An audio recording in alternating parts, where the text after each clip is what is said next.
to Literature Time. Do subscribe our channel and click on the bell button to get daily videos. Let's start the video. Sonnet 91. It was written by William Shakespeare. Poet என்று பார்க்கலாம். William Shakespeare ஒரு English playwright, poet, actor and also world's greatest dramatist. இவர் எப்போ பிறந்தார்னா April 1564. He was died on 23rd April 1616. இவர் டோட்டலா 37 plays and 154 sonnets எழுதியிருக்காரு.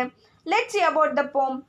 இந்த போமோட rhyming scheme A B A B C D C D E F E F and G G. இந்த போமோட தீம் என்னன்னா, ஷேக்ஸ்பியர் தான் ஃப்ரெண்டு மேலே வச்சிருக்க லவ்வை பற்றி டிஸ்கிரைப் பண்ணுறாரு. அண்ட் அந்த லவ் ரிட்டர்ன் கிடைக்கல அப்படின்னா அவர் எந்த மாதிரி ஒரு சுச்சுவேஷனுக்கு தள்ளப்படுறாரு அப்படின்றத பற்றி இதில் டிஸ்கிரைப் பண்ணியிருக்காரு.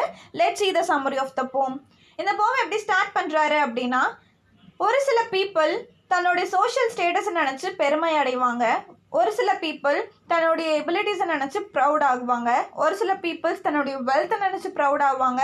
ஒரு சில பீப்புள்ஸ் தான் வேர் பண்ணியிருக்க க்ளாத்ஸ், காஸ்ட்லி க்ளாத்ஸை நினச்சி பெருமை அடைவாங்க.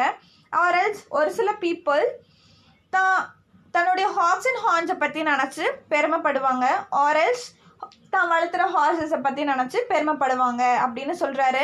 அண்ட் எவ்ரி இண்டிவிஜுவல் பர்சனுக்கும் கண்டிப்பாக ஏதாவது ஒரு பர்டிகுலர் விஷயம் வந்து ப்ளெஷர் தரக்கூடியதாக இருக்கும் அப்படின்னு சொல்கிறாரு. But apart from social status, abilities, wealth and costly clothes இதெல்லாம் தாண்டி எனக்கு பெருமை தரக்கூடியது என்னோட ஃப்ரெண்டு தான் அப்படின்னு சொல்கிறாரு நம்ம ஷேக்ஸ்பியர் என்ன சொல்கிறாருன்னா, எனக்கு இந்த மாதிரி வேர்ல்ட்லி ப்ளெஷர் தரக்கூடிய எந்த விஷயமும் எனக்கு தேவை கிடையாது. I need only my friends love அப்படின்னு சொல்கிறாரு.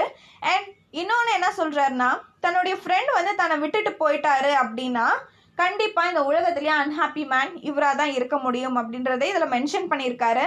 And also at last he concludes by telling that Shakespeare அவரோட ஃப்ரெண்டு மேலே காட்டுற லவ் வந்து ரிட்டன் ஷேக்ஸ்பியர் மேலே காட்டல அப்படின்னா அவர் தான் இந்த உலகத்துலேயே அன்ஃபார்ச்சுனேட் அப்படின்னு சொல்லி இந்த போமை கன்க்ளூட் பண்ணுறாரு.